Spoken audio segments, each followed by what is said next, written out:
Aku cuma pemuda 20 tahun yang nikah sama janda muda demi harta. Tapi malam pertama, dia lakuin sesuatu yang bikin aku gak bisa tidur semalaman. Dan sejak saat itu, semua rencanaku pelan-pelan hancur, diganti rasa yang gak pernah aku harapkan, cinta. Namaku Raka, umurku baru 20 tahun. Harusnya, di usia segini, aku sibuk kuliah atau cari pengalaman kerja. Tapi kenyataannya, aku malah pusing mikirin utang keluarga yang makin hari makin numpuk. Ayah udah gak ada sejak aku SMA. Tinggal aku, ibu dan adik kecilku yang masih sekolah dasar. Aku kerja serabutan. Kadang jadi kuli bangunan, kadang nganterin galon, pernah juga bantu-bantu di warung tetangga. Gajinya, jangan ditanya, pas-pasan buat makan. Sementara cicilan rumah dan utang rentenir terus nagih tiap minggu. Ibu udah mulai sakit-sakitan. Aku nggak tega lihat dia makin kurus karena stres dan kurang makan. Sampai suatu hari, nasib kayaknya mau main-main sama aku. Sore itu, aku duduk di pinggir jalan habis nganter galon. Keringetan, baju bau matahari, dan dompet tinggal receh. Tiba-tiba HP-ku bunyi. Nomor tak dikenal. Raka, suara di seberang sana berat, tegas. Iya, saya sendiri. Ada waktu buat ketemu malam ini? Saya punya tawaran buat kamu. Aku mikir sebentar. Suaranya kayak orang penting. Daripada bengong, aku iyain aja. Malamnya, aku datang ke sebuah kafe yang gak pernah aku datangi sebelumnya. Tempatnya mewah, AC dingin banget, dan pelayannya sopan-sopan. Aku langsung minder. Celanaku belel, sepatu bolong. Tapi aku nekat masuk. Di sudut ruangan, duduk seorang pria berkemeja rapi. Wajahnya kelihatan dingin dan kaku. Di depannya ada laptop dan secangkir kopi hitam. Duduk Raka, katanya. Aku duduk. Tanganku gemeter. Deg-degan, tapi penasaran. Saya Pak Dharma.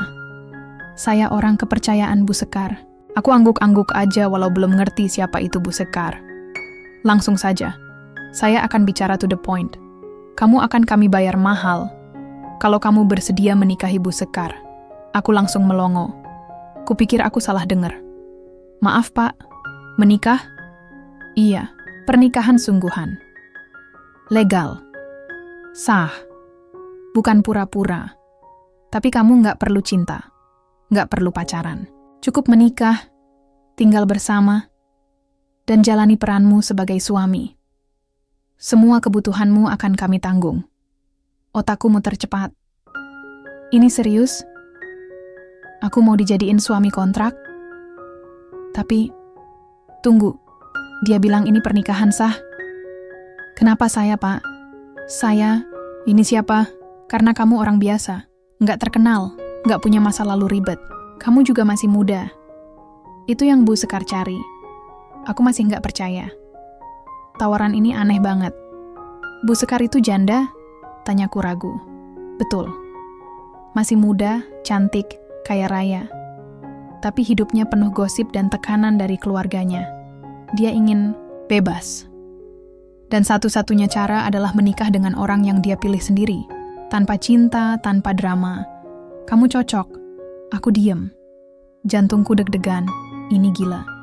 Tapi juga menggiurkan. Kalau saya setuju, saya dapat apa? Pak Dharma membuka tas kerjanya dan mengeluarkan sebuah map coklat.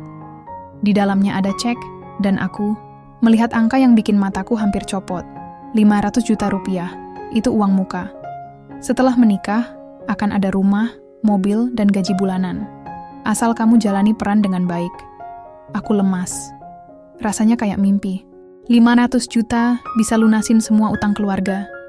Bisa nyekolahin adik, bisa bikin ibu berhenti nangis tiap malam.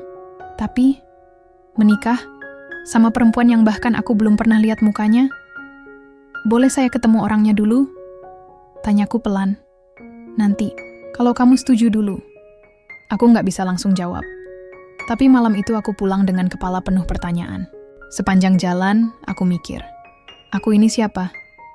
Laki-laki miskin yang bahkan beli pulsa aja ngutang. Tapi sekarang, ditawarin nikah sama janda kaya raya. Tawaran absurd tapi nyata. 3 hari aku pikirin tawaran itu. Aku diskusi sama ibu.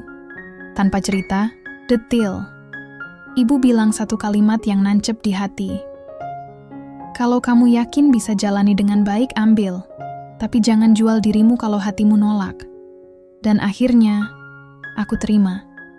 Bukan karena cinta, tapi karena kebutuhan, karena keluarga, karena hidup terlalu keras buat ditolak mentah-mentah. Aku kembali ke kafe itu. Ketemu Pak Dharma lagi, tanda tangan kontrak.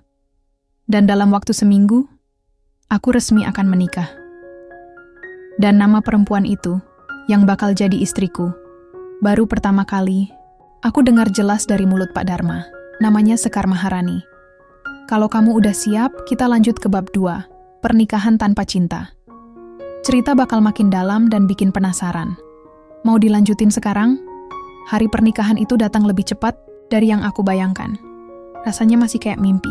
Tiba-tiba aku udah berdiri di pelaminan, pakai jas rapi, dan senyum-senyum canggung ke tamu undangan yang bahkan aku nggak kenal satu pun.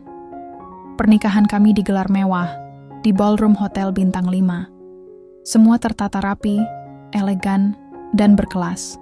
Tapi suasananya dingin, terlalu formal, kayak bukan pesta pernikahan, tapi acara bisnis.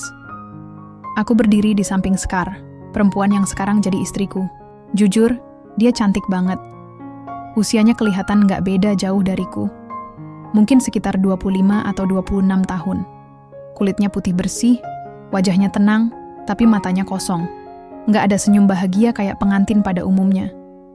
Bahkan waktu kami duduk, bareng di pelaminan, dia cuma ngomong satu kalimat sambil lirih. Mainkan peranmu dengan baik. Itu aja. Dingin, tegas, nggak ada nada ramah apalagi manis. Aku cuma bisa angguk sambil pura-pura senyum ke tamu yang datang ngucapin selamat. Di balik semua kemewahan itu, aku ngerasa aneh. Bener-bener aneh. Aku dan Sekar kayak dua orang asing yang dipaksa duduk bareng. Semua orang ngelihat kami sebagai pasangan yang sempurna, suami istri muda yang kelihatan bahagia. Tapi di balik senyum itu, kami cuma dua orang yang sama-sama nggak punya rasa apa-apa. Setelah acara selesai, kami dibawa ke rumah baru.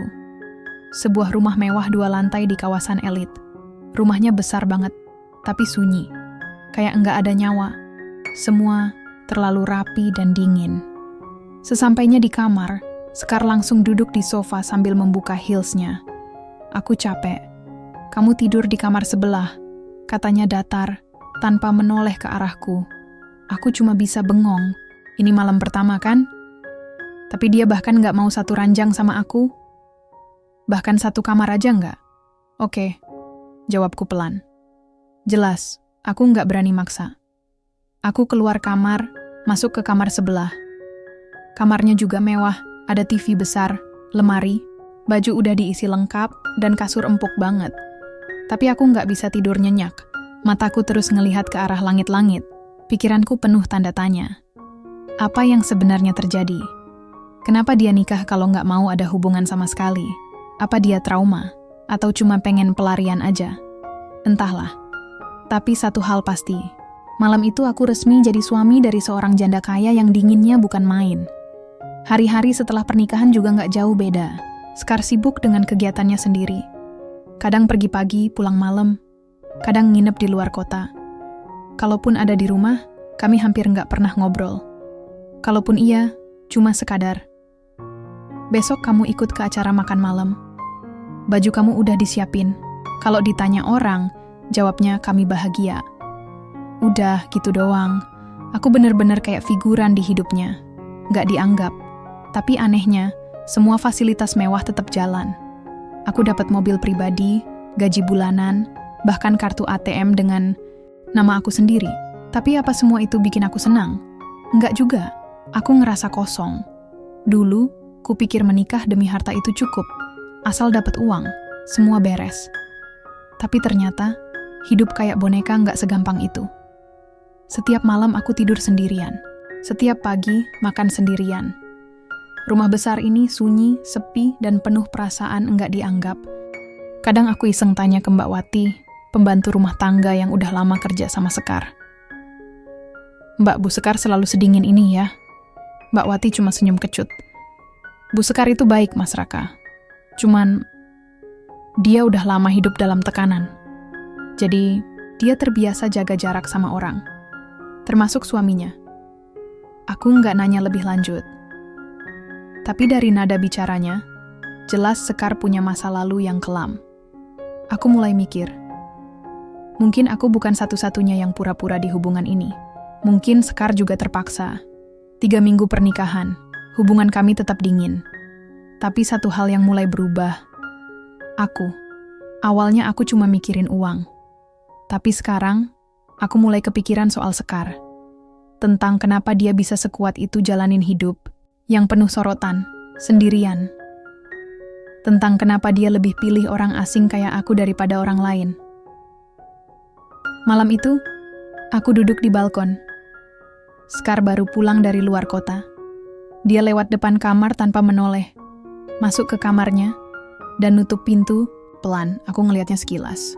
Dan untuk pertama kalinya, aku ngerasa pengen tahu dia lebih dalam. Bukan karena uang, tapi karena dia bikin aku penasaran. 1 bulan aku hidup bareng Sekar sebagai suami istri. Tapi jujur aja, rasanya kayak tinggal sama bos, bukan pasangan. Nggak ada sentuhan, nggak ada sapaan hangat, apalagi pelukan. Aku cuma figuran di rumah gede ini. Sampai suatu malam, segalanya berubah. Hari itu, Sekar pulang lebih awal dari biasanya. Biasanya jam 8 atau 9 malam baru nongol. Tapi, kali ini jam 5 sore dia udah ada di rumah. Mukanya kelihatan capek banget, tapi ada yang beda. Tatapan matanya lebih kosong dari biasanya. Tanpa banyak bicara, dia masuk ke kamarnya. Aku cuman lihat dari jauh, duduk di ruang tamu sambil pura-pura nonton TV. Tapi jujur aja, fokusku cuman ke satu hal. Sekar 2,5 jam kemudian, Mbak Wati datang ke arahku. Mas Raka, Bu Sekar minta Mas ke kamarnya sekarang. Aku langsung berdiri, deg-degan. Selama ini, Sekar nggak pernah sekalipun manggil aku masuk ke ruang pribadinya. Biasanya kalau perlu sesuatu, dia tinggal kirim pesan lewat Mbak Wati atau ngomong singkat di lorong. Sekarang, Mbak? Tanyaku, makin nggak yakin. Iya, sekarang. Langkahku menuju kamar itu berat. Jantungku deg-degan kayak baru mau sidang skripsi. Kupikir, ini malam pertama yang sesungguhnya. Atau, ada sesuatu yang bakal dia omongin? Aku ketuk pelan pintu kamarnya.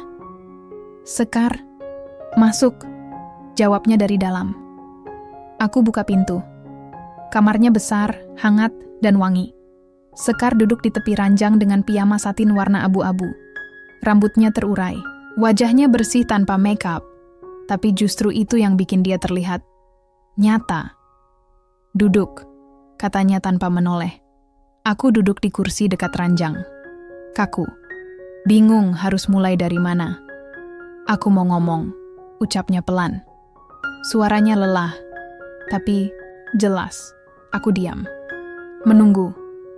Aku tahu kamu nikahin aku demi uang, katanya, langsung, tanpa basa-basi. Darahku kayak berhenti mengalir. Jantungku mencelos. Aku nggak bodoh, Raka. Dari awal aku udah tahu semua ini cuma soal uang. Kamu butuh uang, aku butuh seseorang yang bisa nutup mulut orang-orang dan bikin aku tenang. Aku masih bungkam, nggak bisa jawab. Tapi malam ini, aku nggak kuat pura-pura lagi, katanya sambil akhirnya menatap mataku. Ada air di sudut matanya. Bukan tangisan heboh, tapi diam-diam, nyesek. Orang pikir aku perempuan beruntung, kaya, cantik, bebas. Tapi kenyataannya, aku hancur, aku rusak, ucapnya pelan sambil meremas jemarinya sendiri. Aku masih bingung, tapi sesuatu di dadaku ikut ngilu. Dulu aku pernah menikah, suamiku kasar. Aku hamil, tapi aku kehilangan anakku karena dia mukul aku sampai keguguran. Aku terdiam, mulutku kaku.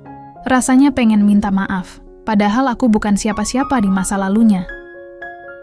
Sejak saat itu, aku nggak percaya laki-laki. Aku nggak mau disentuh, nggak mau diatur, apalagi jatuh cinta. Aku bangun tembok, Raka. Karena kalau aku nggak jaga diriku, aku bisa hancur lagi. Dia berhenti.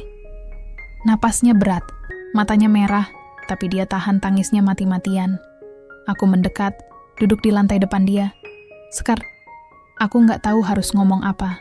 Tapi, makasih udah jujur. Dia menatapku lelah. Kamu boleh marah, boleh benci, tapi aku cuma pengen kamu tahu. Bukan karena aku nggak tertarik sama kamu, tapi karena aku takut. Aku ambil tangannya. Pelan. Hati-hati. Dia sempat kaget, tapi nggak menariknya. Sekar, aku nggak marah. Aku malah merasa aku yang salah. Aku masuk ke hidupmu cuma karena uang. Tapi sekarang aku mulai ngerti. Kamu bukan sekadar janda kaya. Kamu perempuan yang kuat. Terlalu kuat sampai nggak mau lagi ngerasa lemah. Dia diam. Lalu untuk pertama kalinya, dia senyum. Tipis banget. Tapi itu senyum paling nyata yang pernah aku lihat dari wajahnya. Terima kasih. Udah nggak kabur malam ini. Bisiknya pelan. Dan malam itu, kami duduk bareng. Nggak ada pelukan. Nggak ada ciuman. Tapi buatku, itu malam pertama yang sebenarnya. Malam di mana kami mulai terbuka satu sama lain. Malam di mana dinding yang dia bangun mulai retak, sedikit demi sedikit. Malam itu, aku sadar, aku nggak lagi tinggal bareng orang asing. Aku tinggal bareng seseorang yang pernah hancur dan butuh waktu buat sembuh. Dan anehnya, aku pengen nemenin dia sampai dia sembuh sepenuhnya. Sejak malam itu, semuanya berubah. Bukan langsung jadi romantis atau penuh pelukan kayak sinetron, tapi lebih manusiawi. Sekar mulai lebih terbuka. Dia nggak lagi terlalu dingin, walaupun masih jaga jarak. Tapi setidaknya, sekarang dia bisa senyum walau cuma sebentar. Dan itu cukup bikin aku semangat. Setiap pagi, kami mulai sarapan bareng. Nggak banyak omong, tapi cukup buat bikin suasana rumah ini terasa sedikit lebih hidup. Aku mulai belajar kapan waktu yang tepat buat ngomong, kapan harus diam. Tapi jujur, aku makin penasaran sama masa lalunya. Terutama soal mantan suaminya. Malam itu, kami duduk di teras belakang. Sekar lagi baca buku, aku iseng buka-buka laptop sambil nyeduh teh. Angin sejuk, langit cerah. Suasana kayak gini, biasanya bikin hati jadi tenang.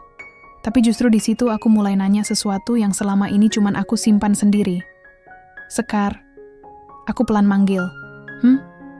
Jawabnya tanpa ngangkat kepala. Boleh, aku tanya sesuatu? Dia menutup bukunya perlahan. Tanya aja, asal nggak maksa. Aku tarik napas. Mantan suamimu, dia masih nyari kamu? Sekar diam beberapa detik. Wajahnya langsung berubah. Bukan marah, tapi kayak mikir keras mau jawab apa. Enggak, jawabnya singkat. Setelah kami resmi cerai, dia pergi ke luar negeri. Katanya kerja, tapi aku tahu dia cuma nyari mangsa baru. Mangsa? Dia menatapku. Dia playboy, manipulatif, pinter banget bikin orang percaya dia pria idaman. Termasuk aku. Dulu aku bucin banget, nggak mikir panjang.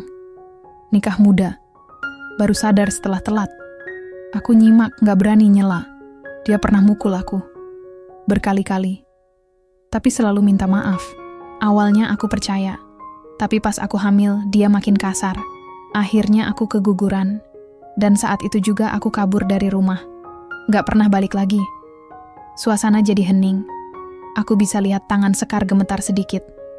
Aku pengen megang tangannya, tapi aku tahan. Aku tahu dia belum siap untuk disentuh.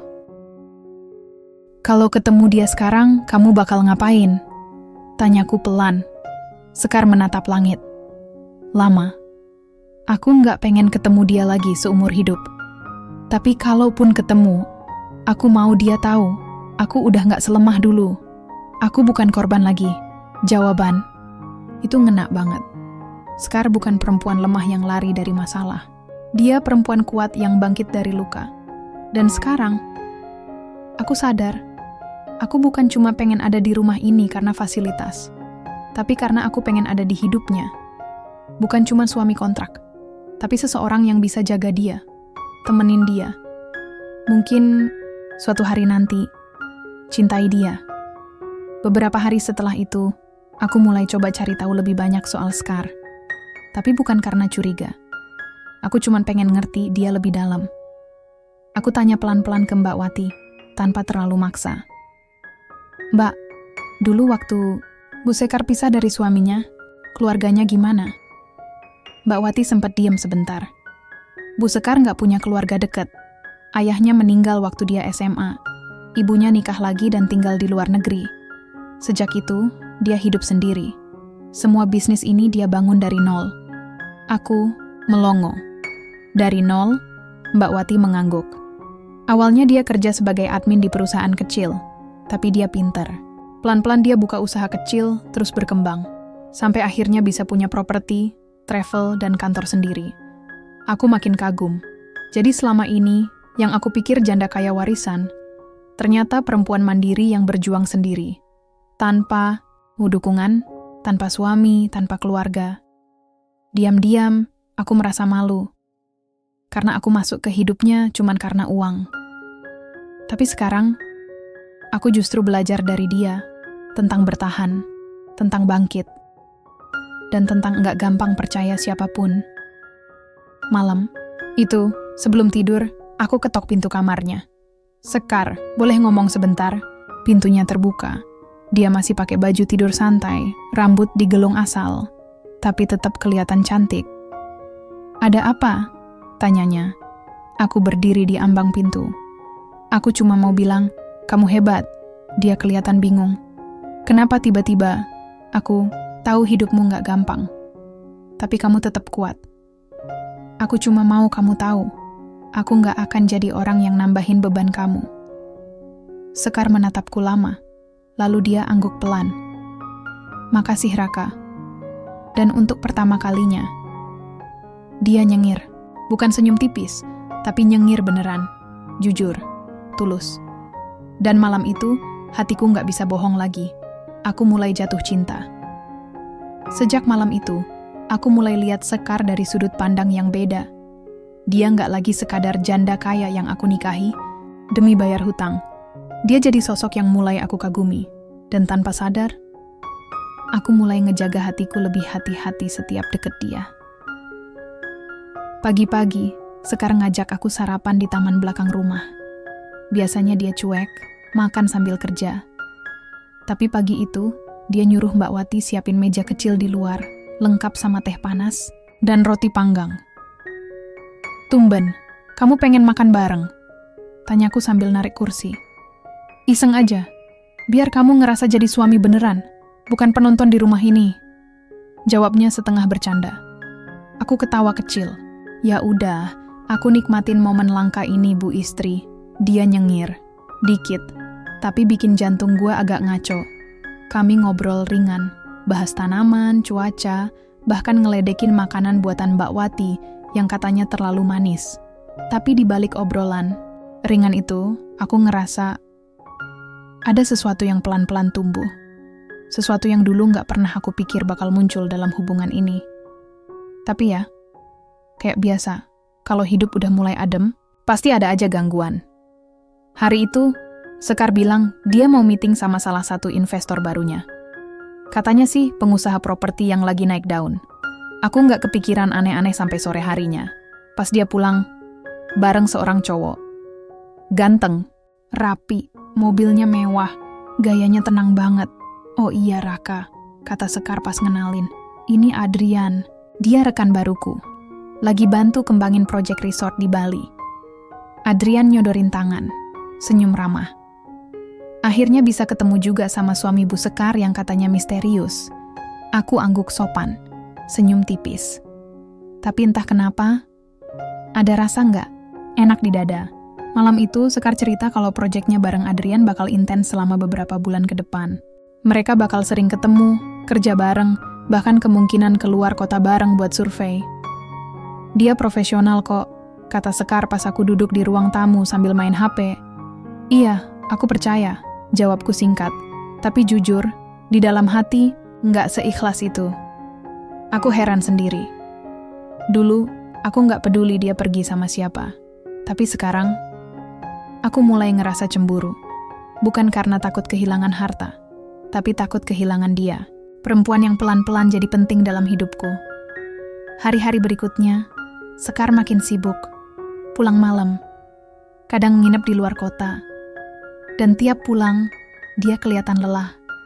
Tapi tetap berusaha senyum kalau ketemu aku. Sampai suatu malam, aku nungguin dia di ruang tamu. Nggak bisa tidur. HP-ku cuma ada satu kontak yang aku harap muncul di layar. Tapi nggak ada kabar sama sekali. Sekitar jam 1 pagi, baru dia pulang.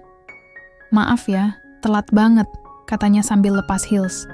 Tadi flightnya delay, aku cuman angguk. Capek banget ya?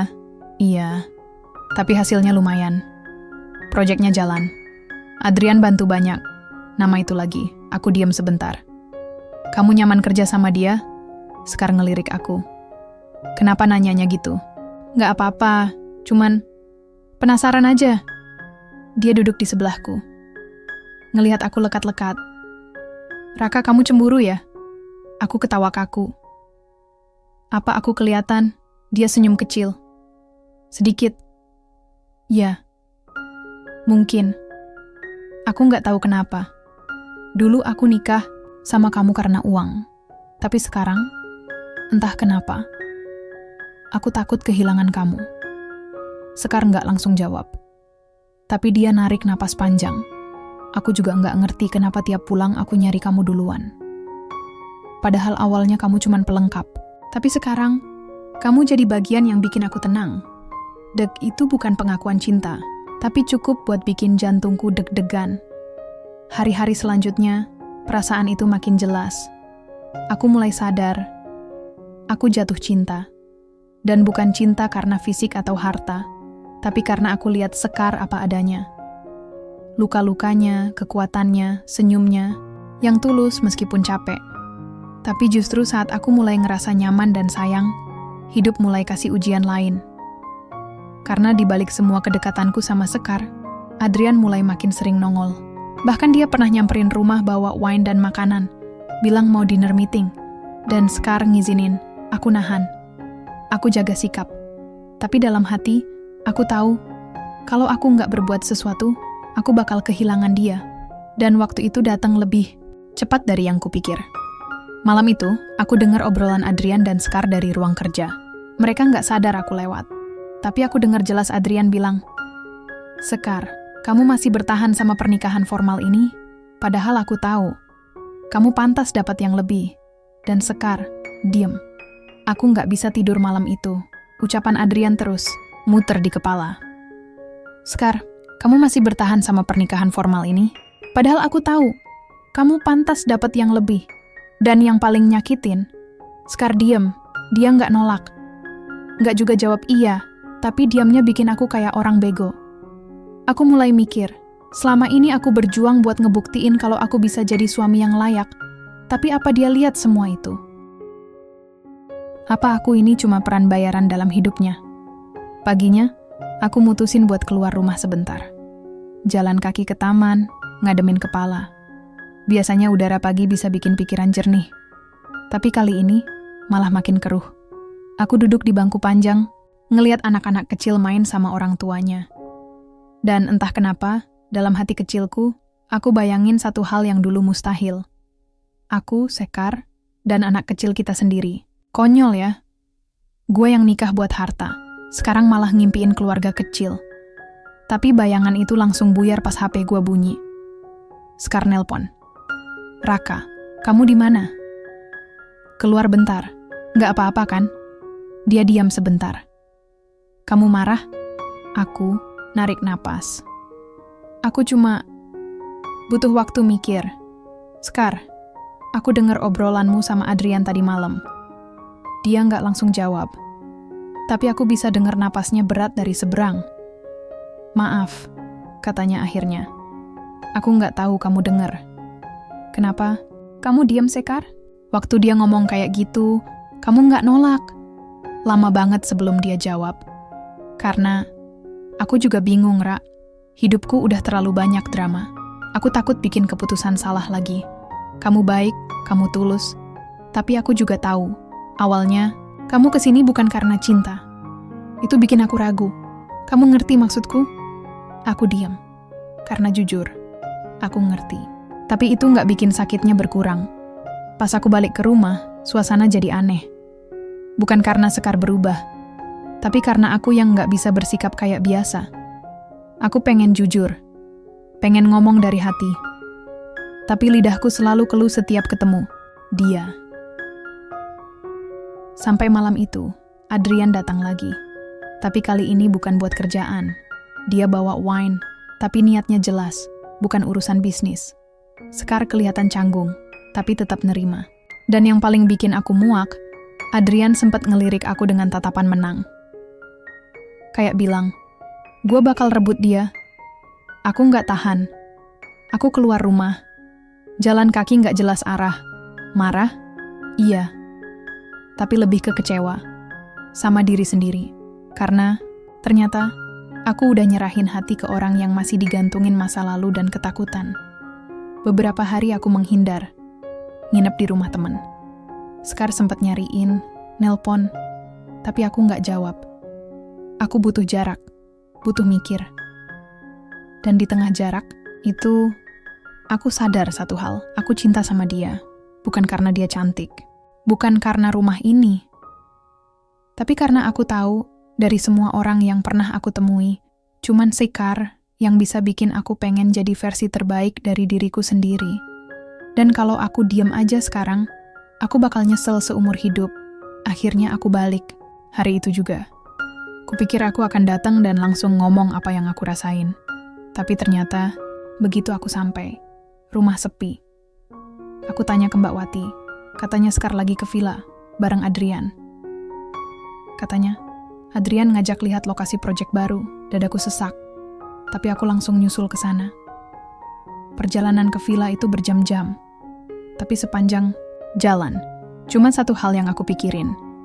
Aku nggak mau kehilangan dia, karena aku telat ngungkapin perasaan. Pas nyampe, aku langsung cari Sekar. Dan aku lihat dia, berdiri di balkon, bareng Adrian. Mereka lagi ngobrol. Jarak mereka terlalu dekat, aku naik ke atas. Tanpa mikir. Sekar, aku panggil. Dia kaget lihat aku. Raka, kamu ngapain di sini? Aku jalan mendekat, tatap Adrian tajam. Gue tahu, lu suka sama istri gue. Tapi denger ya, dia bukan buat lo. Adrian nyengir santai. Tenang bro, dia bisa milih sendiri. Aku langsung tatap Sekar. Kalau kamu mau dia, bilang sekarang. Aku pergi. Tapi kalau kamu masih mikir tentang aku, kasih aku kesempatan sekali lagi buat buktiin kalau aku bukan cuma cowok 20 tahun yang kesini karena uang. Sekar diam. Wajahnya bingung. Tapi mata dia nggak bisa bohong. Dia pelan-pelan jalan ke arahku. Dan untuk pertama kalinya, dia peluk aku. Di depan Adrian. Raka, maafin aku. Aku juga cinta sama kamu. Aku cuman takut. Karena kamu terlalu baik, aku takut kehilangan kamu kalau aku terlalu percaya lagi. Aku peluk dia balik, kencang. Nggak usah takut. Aku di sini bukan karena uang, tapi karena hati. Sejak kejadian di villa itu, hubungan kami berubah. Nggak ada lagi basa-basi. Nggak ada lagi pura-pura suami istri biar kelihatan sah di mata orang. Sekar udah mulai terbuka. Dia lebih sering cerita, lebih sering senyum, dan lebih sering natap aku. Kayak orang yang baru pertama kali jatuh cinta lagi. Tapi aku juga sadar, cinta kami ini belum sepenuhnya bebas. Masih ada luka di masa lalunya. Dan aku tahu, cepat atau lambat, luka itu bakal muncul ke permukaan. Suatu malam, kami duduk di teras belakang rumah. Habis makan malam bareng, suasana adem. Sekar tiba-tiba buka suara. Raka, kamu pernah bener-bener patah hati nggak? Pertanyaannya pelan, tapi dalam banget. Aku ngangguk pelan. Pernah, waktu ayah pergi ninggalin ibu karena perempuan lain. Dia menatapku. Sakit ya? Banget. Sekar diam sebentar, terus mulai cerita. Aku nikah waktu umurku baru 22. Suamiku waktu itu lebih tua 15 tahun. Pengusaha juga. Kayak Adrian. Awalnya kelihatan sempurna. Romantis, perhatian. Tapi ternyata, semua itu cuma di depan orang. Aku dengerin serius, nggak motong. Karena aku tahu ini hal yang nggak gampang dia buka. Di rumah dia dingin. Bahkan kasar. Dia main cewek di belakangku. Banyak. Tapi aku diem. Karena waktu itu aku takut dicap gagal. Sampai akhirnya aku hamil dan keguguran. Aku refleks pegang tangannya. Dia nggak pernah datang ke rumah sakit. Waktu aku nangis sendiri, dia malah bilang, mungkin emang nggak cocok punya anak dari perempuan kayak kamu. Dadaku langsung sesak dengernya. Dari situ aku putusin pisah, tapi luka itu kebawa. Aku jadi takut kalau semua laki-laki sama, termasuk kamu. Aku ngelus punggung tangannya. Aku bukan dia, Sekar. Aku nggak janji jadi sempurna. Tapi aku janji, aku nggak bakal ninggalin kamu, apalagi nyakitin kamu. Dia senyum, tapi air matanya jatuh juga. Malam itu aku tahu, Sekar bukan perempuan kuat karena dia nggak pernah jatuh, tapi karena dia pernah hancur dan tetap berdiri. Dan aku makin jatuh cinta. Beberapa minggu setelahnya, kehidupan kami bener-bener berubah, Nuka. Kita mulai kayak pasangan beneran. Bangun bareng, makan bareng, kadang bahkan kerja bareng kalau dia lagi minta temenin ke kantor atau side project. Aku juga mulai dapat kepercayaan dari dia. Sekar ngajarin aku soal bisnis, ngajak aku diskusi. Bukan cuma sebagai suami, tapi sebagai partner hidup. Tapi kayak biasa, hidup nggak mungkin tenang terus. Suatu malam ibu nelpon. Aku angkat, dan suara ibu langsung nyerocos. Raka, kamu ini sebenarnya mau nikah beneran, atau cuma numpang tinggal di rumah orang? Orang kampung udah mulai ngomongin kamu. Katanya kamu cuma numpang hidup dari janda kaya. Darahku langsung panas. Tapi aku tahan. Ibu, tolong jangan dengar omongan orang. Aku sama Sekar bukan cuma soal uang. Ya terus kapan kamu bawa dia ke kampung? Tunjukin ke semua orang kalau kamu itu beneran nikah. Jangan cuma tinggal di rumah besar tapi keluarga sendiri nggak tahu apa-apa. Aku diem. Tapi kata-kata ibu itu nancep. Dan mulai malam itu, aku mulai mikir ulang. Hubungan ini, aku sadar, selama ini aku belum sepenuhnya ngelakuin peran sebagai suami beneran. Aku belum ngebawa Sekar ke keluargaku, belum ngenalin dia ke dunia luar sebagai istriku yang sebenarnya. Aku cuma jadi cowok yang beruntung dapat rumah dan cinta dari perempuan kuat. Tapi aku belum buktiin kalau aku juga pantas punya dia. Besoknya, aku ajak Sekar sarapan di luar. Tempat pertama kali kita ngobrol beneran waktu baru nikah. Sekar, kataku sambil nyeruput kopi, kamu mau ikut aku ke kampung, ketemu ibu. Dia kaget. Kampungmu? Yang katanya kamu nggak mau ajak aku dulu ke sana? Aku angguk. Dulu aku malu, takut digunjing. Tapi sekarang, aku sadar. Kalau aku benar-benar sayang sama kamu, aku nggak boleh sembunyiin kamu dari siapapun. Dia diem, senyum pelan. Kalau gitu, ayo. Dan hari itu, kami mulai siapin semuanya. Untuk pertama kalinya, aku nggak merasa jadi cowok 20 tahun yang cuma numpang tinggal. Tapi cowok 20 tahun yang siap ngebangun rumah tangga beneran. Bukan karena paksaan, bukan karena uang, tapi karena cinta yang aku pilih sendiri. Perjalanan ke kampung butuh 5 jam. Tapi rasanya kayak seharian. Di dalam mobil, aku berusaha tenang. Tapi jujur, dalam hati deg-degan setengah mati. Aku udah siapin banyak skenario di kepala. Ibu marah, ibu diem, ibu nyindir, atau yang paling parah, ibu terang-terangan gak suka sama Sekar. Sekar, dari tadi cuma lihat keluar jendela. Tangannya megang jemariku erat, tapi aku tahu dia juga tegang. Kalau ibu gak suka aku gimana? Bisiknya pelan. Aku senyum tipis, walau hati ngencang. Kalau ibu gak suka, aku yang bakal berdiri paling depan buat bela kamu. Dia balas senyumku, tapi aku tahu, senyumnya canggung. Akhirnya, mobil berhenti di depan rumah kayu kecil di ujung desa, rumah masa kecilku. Ibu udah berdiri di depan pintu, tangan dilipat di dada. Wajahnya datar. Gak marah, gak senyum juga. Netral. Tapi dinginnya kerasa sampai sini. "Assalamualaikum, Bu." "Waalaikumsalam," jawabnya pelan. Aku melirik, Sekar ngasih kode buat turun. Dia ikut, masih tenang, tapi aku tahu itu karena dia tahanin deg-degannya. "Bu, kenalin, ini Sekar, istriku." Ibu diam beberapa detik, lalu menatap Sekar dari atas ke bawah.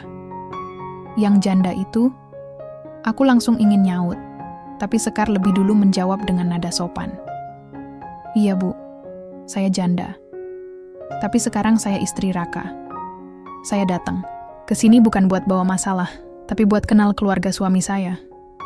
Ibu sempat angkat alis, tapi nggak ngomong apa-apa lagi. "Masuk." Dan ya, itu doang yang kami dapat. Satu kata. Tapi setidaknya dia nggak usir.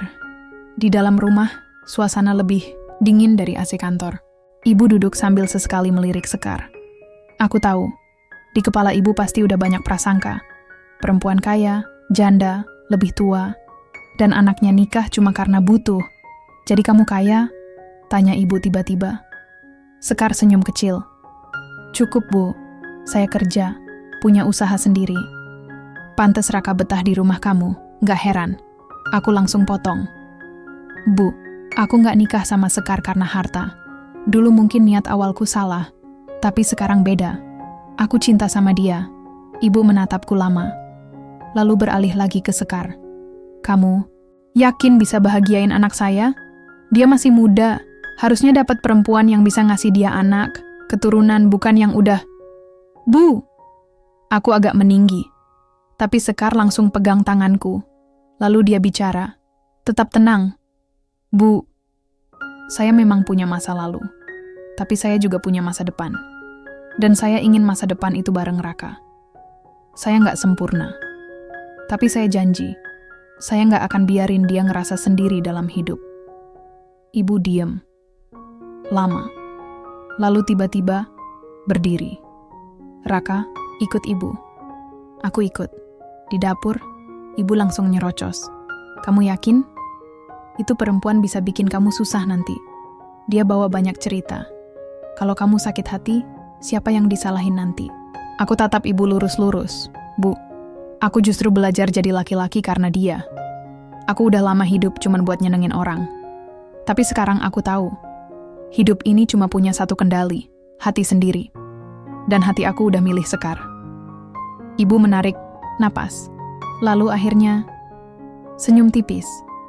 "Kalau kamu bahagia, ibu ikut bahagia. Tapi jangan lupa, kamu punya tanggung jawab. Jangan main-main sama pernikahan." Aku senyum lega. "Insya Allah, Bu." Hari itu jadi titik balik. Kami menginap semalam. Ibu mulai ngobrol lebih banyak sama Sekar. Bahkan sempat bantu masak bareng di dapur.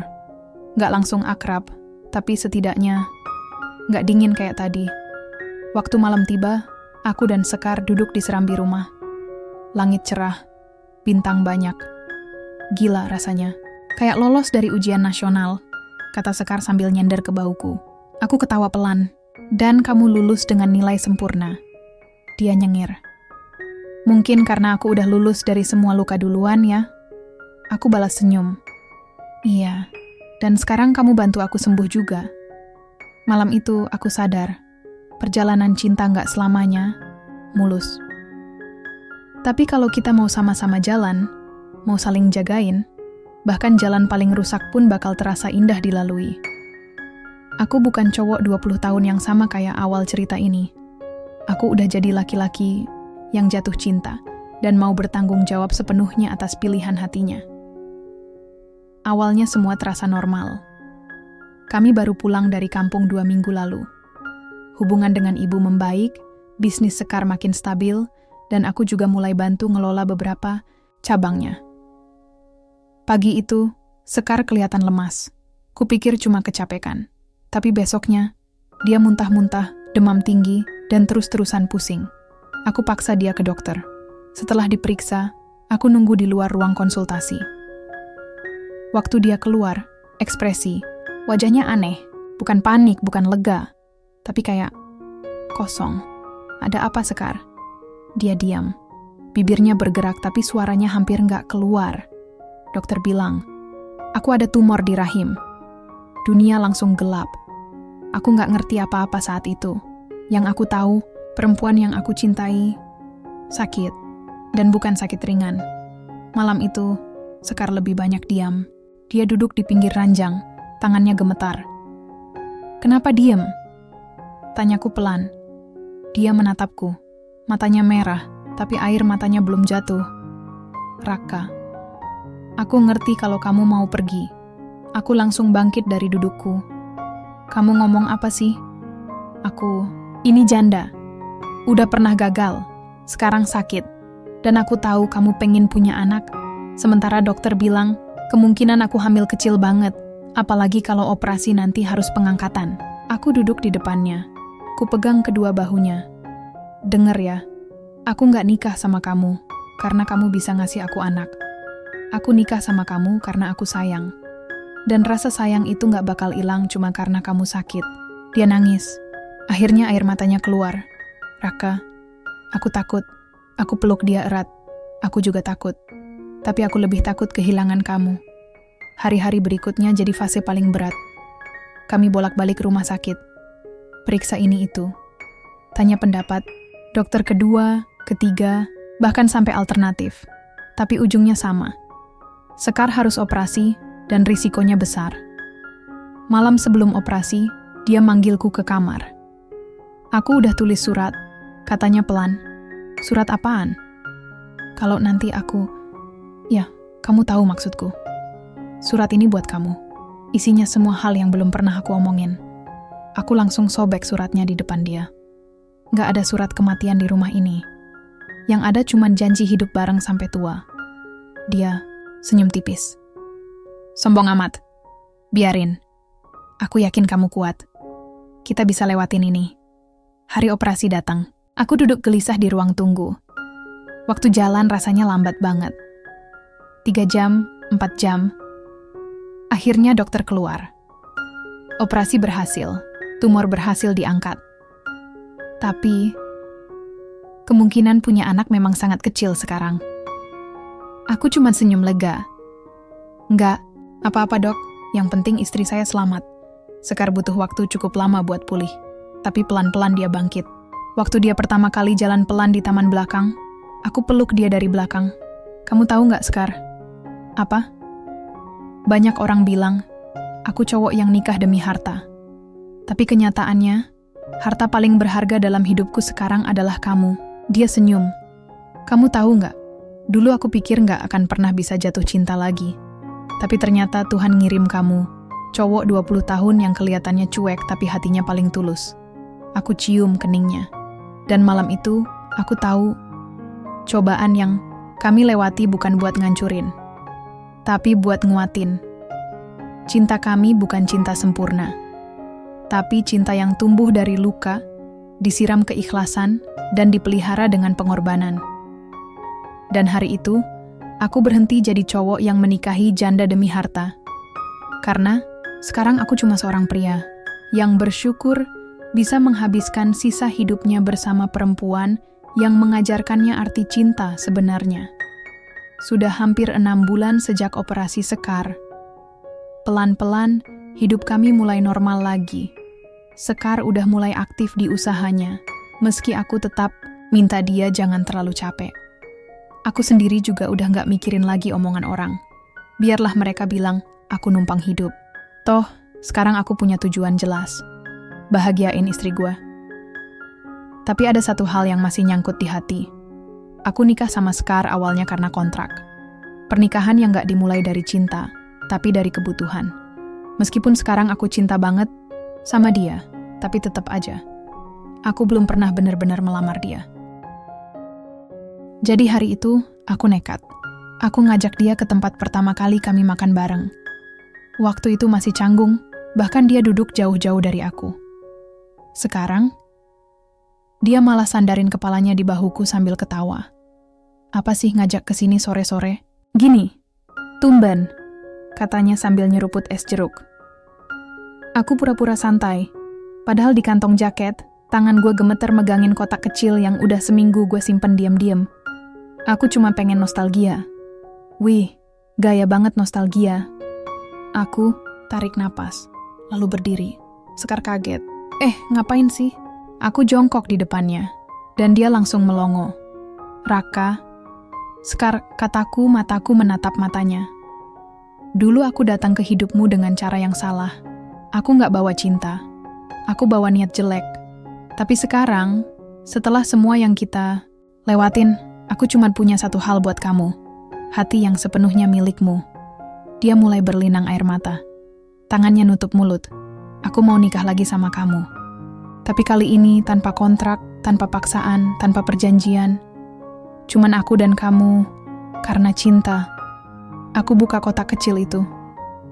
Cincin sederhana, tapi maknanya dalam banget buatku. Sekar gak jawab apa-apa. Dia cuma langsung peluk aku erat sambil nangis di bahuku. Iya Raka, 1000 kali iya. Kami nikah lagi, sederhana. Cuma di rumah undang beberapa orang terdekat. Gak ada gaun mahal, gak ada pesta mewah. Tapi senyum Sekar hari itu lebih berkilau dari semua lampu pesta manapun. Ibu datang juga. Bahkan bantuin masak. Lihat dia salamin Sekar sambil peluk pelan, rasanya kayak mimpi. Dulu aku takut mereka gak akan cocok. Sekarang, mereka kayak ibu dan anak kandung. Waktu akad, tangan aku sempat gemetar. Tapi beda sama dulu. Dulu aku nikah sambil pura-pura yakin. Sekarang, yakin beneran. Saya terima nikahnya Sekar binti Sumarni dengan mas kawin tersebut. Tunai. Dan sejak itu, aku resmi jadi suami Sekar. Lagi. Tapi kali ini, dari hati. Malamnya, kami duduk di balkon rumah sambil minum teh. Gimana rasanya? Nikah 2 kali sama orang yang sama? Tanya Sekar sambil nyender. Kayak mimpi, jawabku. Mimpi yang dulu rasanya terlalu indah buat jadi nyata. Dia senyum kecil. Makasih ya, udah bertahan sama aku. Di saat aku sendiri ragu sama diri sendiri, aku genggam tangannya. Kita berdua sama-sama pernah rusak.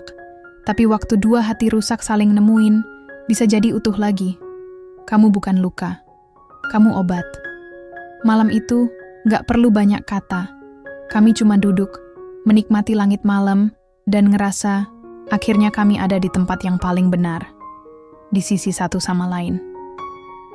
Dan aku tahu, walaupun dulu aku masuk ke cerita ini dengan niat yang salah, Tuhan tetap ngarahin aku ke cinta yang benar. Hari itu berjalan normal. Aku baru aja pulang dari toko cabang baru di pinggir kota, sementara Sekar sibuk di rumah sambil nyiapin pesanan custom dari pelanggan setia. Aku masuk rumah sambil nyeret tas, dan langsung cium aroma khas masakan Sekar, ayam kecap favoritku. Wangi banget, kayaknya ada yang pengen disayang nih. Candaku sambil masuk dapur. Sekar senyum lebar. Pengen aja, bukan berarti boleh. Kami ketawa, bercanda seperti biasa. Tapi suasana langsung berubah saat bel rumah bunyi. Ting tong. Aku jalan ke pintu, santai aja. Tapi begitu buka pintu, tubuhku kaku. Sekar yang baru nyamperin dari belakang langsung berhenti di tempat di depan. Kami berdiri seorang pria, usia sekitar akhir 30-an. Wajahnya familiar, tapi bikin bulu kudukku berdiri. Sekar, katanya pelan. Akhirnya aku nemu kamu juga. Aku refleks berdiri di depan Sekar. Siapa lo? Dia senyum sinis. Gue suaminya. Sekar langsung tarik napas panjang. Wajahnya pucat. Bohong, kataku. Dia udah janda waktu gue nikahin. Memang, jawab pria itu santai. Tapi cerai kami belum resmi. Belum selesai prosesnya. Jadi secara hukum, dia masih istri gue. Deg aku langsung noleh ke Sekar, matanya berkaca-kaca. Aku pikir udah kelar, Ra. Aku pikir dia udah tanda tangan, udah lepas semuanya. Pria itu ngeluarin berkas dari tasnya, lalu lempar ke meja ruang tamu. Lihat aja. Masih proses pengadilan. Belum inkrah. Jadi secara nggak langsung, lo ngerebut istri orang, bro. Aku ngegenggam tangan Sekar erat. Tujuan lo apa sih? Dia duduk santai, kayak tamu yang udah kenal rumah. Gue cuma minta satu hal. Uang. Kasih gue 1 miliar, dan gue bakal tanda tangan dokumen cerai itu sekarang juga. Aku nyaris meledak, tapi Sekar langsung tarik lenganku, matanya minta aku tenang. Setelah dia pergi, Sekar duduk di lantai. Nangis. Aku kira semua udah selesai. Dia udah ninggalin aku waktu aku sakit dulu, Ra. dia kabur. Bahkan waktu aku baru kehilangan janin pertama, aku tinggalin dia. Bukan karena benci, tapi karena aku tahu dia nggak akan pernah jadi suami yang bisa jagain. Aku duduk di sampingnya, meluk dia. Aku nggak peduli sama dia. Nggak peduli masa lalu kamu. Tapi sekarang kita harus ambil langkah. Sekar, angguk pelan. Aku nggak bakal kasih dia uang sepeser pun. Dan di detik itu, aku bangga banget sama Sekar. Perempuan yang dulu dipandang sebelah mata, sekarang berdiri tegas hadapi orang yang pernah nyakitin dia. Besoknya, kami langsung ke pengacara, bawa bukti, data, dan semua surat menyurat yang bisa bantu. Ternyata benar, proses cerai belum final karena pihak pria mangkir dari persidangan terakhir. Tapi kabar baiknya, status pernikahan kami masih bisa dipertahankan karena Sekar bisa buktiin kalau pernikahan sebelumnya secara de facto sudah mati. Masalahnya, proses hukum gak secepat harapan. Dan pria itu makin jadi. Beberapa hari kemudian, akun bisnis Sekar diserang komentar negatif. Ada yang nyebar foto lama dia bareng pria itu. Beberapa klien cancel kerjasama. Sekar down. Aku capek, Ra. Kenapa hidup aku terus dikejar bayang-bayang masa lalu? Aku pegang wajahnya, pelan. Karena kamu terlalu berani melangkah ke masa depan. Dan kadang, masa lalu gak suka ditinggalin. Dia senyum tipis. Kamu selalu bisa bikin aku tenang. Karena aku tahu kamu pantas bahagia, Kar. Sama aku. Dan aku bakal pastiin itu terjadi. Hari-hari selanjutnya berat. Tapi kami hadapi bareng. Pelan-pelan nama Sekar dibersihkan. Kami klarifikasi secara resmi lewat pengacara. Dan akhirnya, keputusan cerai resmi turun. Sekar resmi lepas dari masa lalunya. Gak ada lagi bayangan. Gak ada lagi ancaman. Hanya aku dan dia. Dan hidup yang kami bangun bersama. Waktu kabar itu datang, kami cuma duduk di teras, diam. Aku sekarang benar-benar merdeka, katanya. Aku senyum. Dan aku bangga jadi tempat kamu berlabuh. Dia peluk aku erat. Makasih udah gak pernah ninggalin aku. Dan aku bisikin satu kalimat di telinganya. Kalau bukan kamu, aku gak akan tahu artinya mencintai dengan utuh. Sudah sebulan sejak pengadilan nyatakan Sekar resmi bercerai secara hukum. Nama baiknya mulai pulih, usaha makin stabil, dan kami akhirnya bisa hidup tanpa bayangan siapapun. Hari itu kami duduk di ruang keluarga, nonton film komedi. Sekar ketawa sampai matanya berair. Lihat dia ketawa kayak gitu, rasanya priceless banget. Aku duduk deket dia, nyender santai. Sekar, aku boleh nanya sesuatu nggak? Dia noleh, masih senyum. Tanya aja. Apa kamu pernah kepikiran, pengen punya anak lagi? Seketika ekspresi wajahnya berubah. Matanya langsung turun ke bawah, dan senyumnya mulai hilang pelan. Dulu iya, banget. Jawabnya pelan. Tapi setelah semua yang terjadi, aku coba lupain. Bukan karena aku nggak pengen, tapi karena aku nggak mau kecewa lagi. Aku tarik napas dalam. Aku juga pengen, Kar. Tapi kalau kamu nggak siap, nggak apa-apa. Dia diam. Sebentar, lalu jawab dengan suara pelan. Tapi kalau ada kesempatan, aku mau coba. Besoknya, kami ke dokter kandungan yang dulu nanganin Sekar. Secara medis, kemungkinan hamil alami itu kecil, kata dokter. Tapi bukan nggak mungkin. Cuma butuh proses panjang dan kesabaran. Kami saling pandang. Nggak ada panik, nggak ada air mata. Cuma satu anggukan kecil dari kami berdua. Tanda bahwa kami siap. Tapi di perjalanan pulang, Sekar tiba-tiba ngomong. Rak, kalau nanti ternyata aku bener-bener nggak bisa ngasih kamu anak, kamu nyesel nggak nikahin aku? Aku langsung rem mobil pelan dan parkir di pinggir jalan. No, nggak sama sekali. Aku noleh ke dia. Mataku serius. Kamu bukan alat buat ngasih aku keturunan. Kamu rumah. Kamu tempat aku pulang. Kalau kita bisa punya anak, itu bonus. Tapi kalau enggak, aku tetap bersyukur. Karena aku masih punya kamu. Dia nggak jawab, cuman langsung peluk aku dari samping sambil bisik, aku cinta kamu, Ra. Beberapa minggu berlalu. Tes demi tes kami lewatin. Program medis juga kami coba. tapi hasilnya selalu sama. Belum ada tanda positif. Tapi kami nggak nyerah. Lalu, suatu malam, waktu lagi scroll medsos, Sekar nemu postingan tentang anak-anak di panti asuhan. Aku bisa lihat matanya berubah waktu baca captionnya. Aku pengen adopsi anak, katanya tiba-tiba. Aku tatap dia. Kamu yakin? Dia angguk. Aku nggak peduli dia dari mana. Tapi aku tahu, aku punya cinta yang cukup besar buat dibagi ke anak yang butuh rumah. Dan di detik itu aku sadar satu hal. Cinta Sekar nggak kenal batas. Dia nggak nyari keturunan. Buat ngebuktiin sesuatu. Dia cuman pengen ngasih cinta seperti yang selama ini dia kasih ke aku. Proses adopsi nggak gampang. Banyak berkas, banyak tes, dan banyak pertanyaan. Tapi kami jalanin semua bareng-bareng. Dan akhirnya, setelah 3 bulan, penuh proses. Kami bertemu dengan seorang anak laki-laki usia 4 tahun. Namanya Fadil. Anak itu pemalu. Matanya sayu, tapi dalam. Waktu Sekar duduk di sampingnya, dia langsung nyamperin dan peluk. Dan aku tahu, ini bukan kebetulan. Hari pertama Fadil resmi tinggal bareng kami, suasana rumah berubah total. Ada suara, tawa, ada tangisan bocah, ada berantakan di ruang tamu. Tapi semua itu bikin rumah kami hidup. Aku dan Sekar duduk di sofa, liatin Fadil main balok di karpet. Rasanya kayak mimpi ya, bisik Sekar. Aku genggam tangannya. Mimpi yang akhirnya kita pegang. Dia sandarkan kepala di pundakku. Aku nggak nyangka, cowok 20 tahun yang dulu aku nikahin cuman karena surat kontrak. Sekarang jadi ayah dari anak yang kita sayang bareng. Aku senyum. Dan aku nggak nyangka, janda muda yang dulu cuma pengen numpang hidup sementara, ternyata ngajarin aku arti hidup sesungguhnya. Kami berdua diem, menikmati suara Fadil yang tertawa sendiri sambil bangun benteng dari balok warna-warni.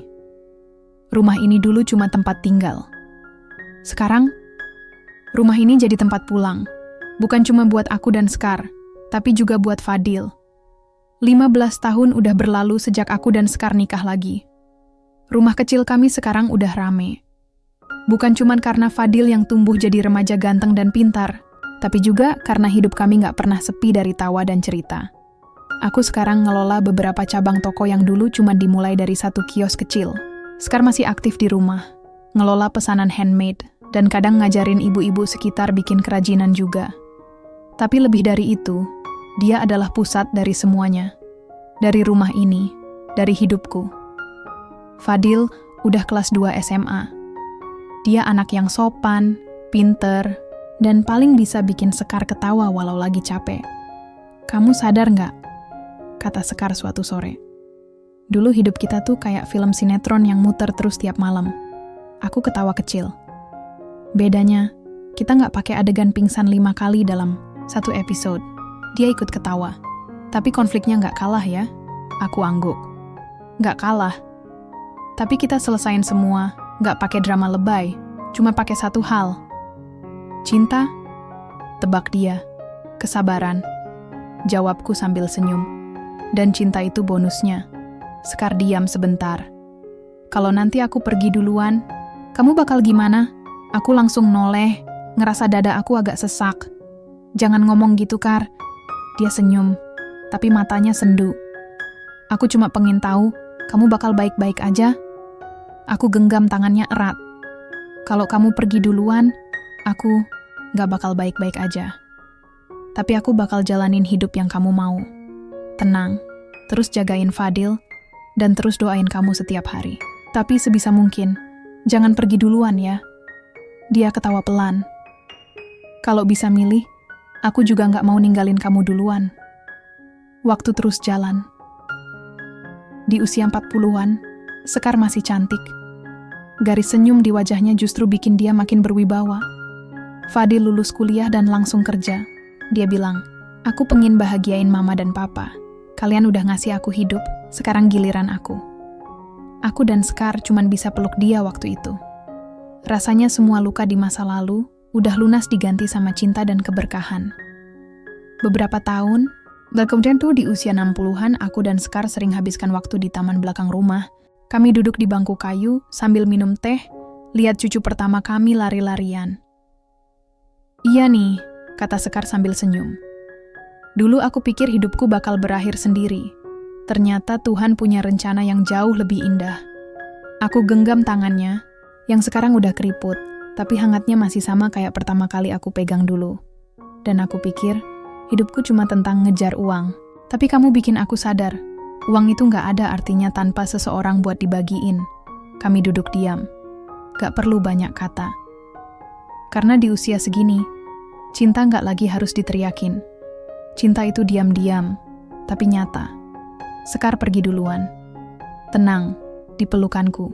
Di pagi hari, setelah dia bilang, aku seneng banget hidup sama kamu, Ra.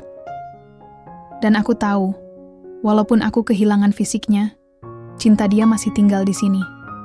Di rumah ini, di setiap sudut, di setiap cerita yang kami lewatin. Fadil peluk aku waktu pemakaman. Matanya merah, tapi dia kuat. Papa, kita harus bangga, karena Mama pergi dengan senyum. Dan aku pun tahu, meski sendiri sekarang, aku gak pernah benar-benar sendiri. Sekar ada, di kenangan, di hati, sampai akhir hayatku. Dan kalau nanti waktuku tiba, aku cuma minta satu hal. Biar Tuhan izinin aku ketemu Sekar lagi. Karena aku masih mau bilang hal yang sama. Meski udah ribuan kali aku ucapin. Aku cinta kamu, Kar. Dari awal sampai akhir.